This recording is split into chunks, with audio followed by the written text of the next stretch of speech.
Welcome back. You're listening to USB Stony Brook. If you weren't here before, I just interviewed a lot like birds. But now I'm joined by Emarosa. They're here on Long Island touring for their 131 Reimagined album. They're on tour for about a month or so. They're at AMH now, so I'm going to be talking to the band on location. So how about you guys introduce yourselves for the people in the cars listening who don't know you? My name's Bradley, I sing. My name's ER, I play guitar. My name's Matt, I also play guitar. So, I'm Jordan, I play keys. So, how long have you guys been at it? Just give people a quick bio again who don't know you. Kind of a small history of Emarosa. There's a lot. But how about from 2015, since it kind of reformed into kind of this new era, per se? Yeah. We recorded a record called Versus, kind of reestablished our career based on that, and toured on that for a little while, and kind of, figured out our lineup, reestablishing ourselves coming back, and really kind of used the first record to do that, and then recorded another record in the fall of 2016 called 131, or the spring of 2017, 131. No, 16. It's been a year, damn, sorry. And So- then, have been touring ever since on that. Like we said, It's pretty tough, yeah, there's a long history. There's a Wikipedia, check it out. So, with this regroup, you guys had to kind of like reinvent yourself with the whole new group of people. So was that easy for you guys to do, to kind of take the old school sounds that the band had and kind of change it up? No, Yeah. fucking nightmare. That's what we tried to do with Versus, and it didn't work. So we stopped worrying about what the old sound was, and we just made what we wanted to. Kind of reinvented yourself through 131, Yeah, essentially. I think every record should be reinventing of yourself. So, again, you're touring for 131 Reimagined, which just came out 2 weeks ago already. So, what's it like to play these more kind of intimate venues and have these, VIP acoustic sessions to meet a whole bunch of fans? It's cool. It's humbling that people, are here, and it makes the crowds way more intense. Yeah. To do intimate venues like this. You easily recognize the people from the VIP in the room when you're playing. Yeah. It's like, yeah, I mean, it definitely does extend the experience. As touring musicians, you probably hit New York a couple of times. Do you remember your first experience in New York, and what was your expectations and versus reality, kind I of? don't know our first time, but I would imagine, I think everyone will remember when we played the studio at Webster as at least my most memorable, for sure. It was just the next level of what a live show is. It's one of those that just stick with you for a long time. One awesome aspect of this band is the branding. Throughout the records, you kind of had the fox, which the shirt I'm wearing, to kind of represent the band in each release. So, what are each of your views on kind of like the meaning of the fox, or is there no meaning, or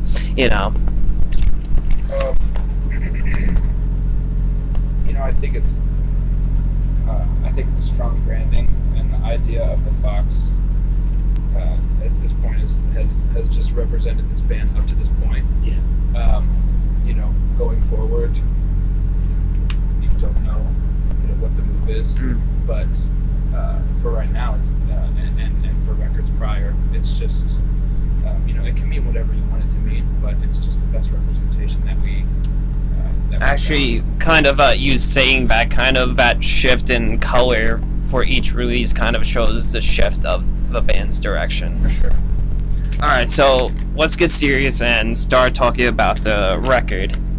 Serious man. So your recent release kind of took a couple of songs off your earlier record and kind of took a part of the songs and reimagined them in a different way.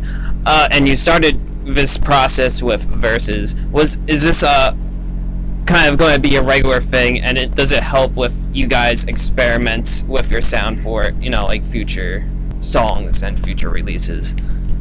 I don't know if it's going to be a regular thing. It's just something that we wanted to do. I can't say if the next record will have it or not. It's just something that we felt was right. We wanted to take some of the songs and kind of give them a new life. Is it a difficult process, kind of taking these more fast-paced songs and kind of give them a slower, more like tone that you think you wouldn't have? No. It's just you're just messing with the core of the song and letting it take a different direction. It's more about a creative process. It's not really that difficult. So one of the interesting things I thought on the record was what you did with the music videos, especially with the song Blue. You kind of reimagined the scene from an elevator to the sea. Was there any reason for that? Yeah, so the original video for Blue was very entrapped and stuck, aggressive. And so when we reworked the song and it had this open, just breathy, clean vibe, we thought it was the best direction to take. The concept for the video was just to take the reimagined version and bring it to life. And that's what we did. What were some of your favorite aspects of the release, musically, whether it was lyrically, or anything at all? I mean, the lyrics are all the same. I would say Blue is just my favorite, my favorite version. We all actually have our own favorites, which is each one of them are one of them. Yeah. So how do you guys go about writing your songs?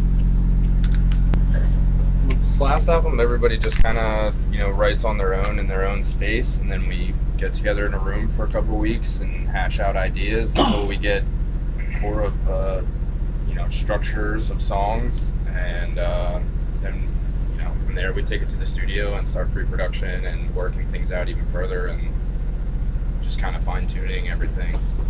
How was taking this release and putting it on stage and kind of transferring it from studio to the audience? 131 as a record was pretty straightforward. I feel like we kind of rolled out of the studio. It didn't have a ton really to do to it. As far as the reimagined, we're not really tackling any of those songs right now. Like, wow, we're just we'll kind of mess with those vibes and stuff, but directly. Were there any elements of this reimagined that you want to try and implement it in a further release? I mean, not necessarily one thing, but I definitely think those things that we all tried, and now we have a little more context of how to do and what we can do, and things that are working with people. I mean, there's definitely some different ideas out of us on there, and people are responding positively, so it's always kind of reassuring. How about maybe before we end, how about you maybe share some interesting facts about the release that people might not know?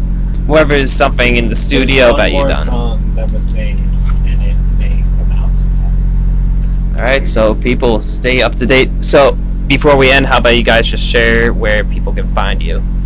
All over the internet, search Emarosa, Emarosa. It's us. Emarosa.us. Alright. It's so simple. Yeah, we're so Emarosa. simple these days. Alright, well, thank you guys for joining me and talking a bit about the release. Good luck for the rest of the tour. You got like a month left. Yeah. So, long way to go. Good, man. No problem. So everyone stay tuned for the rest of the show.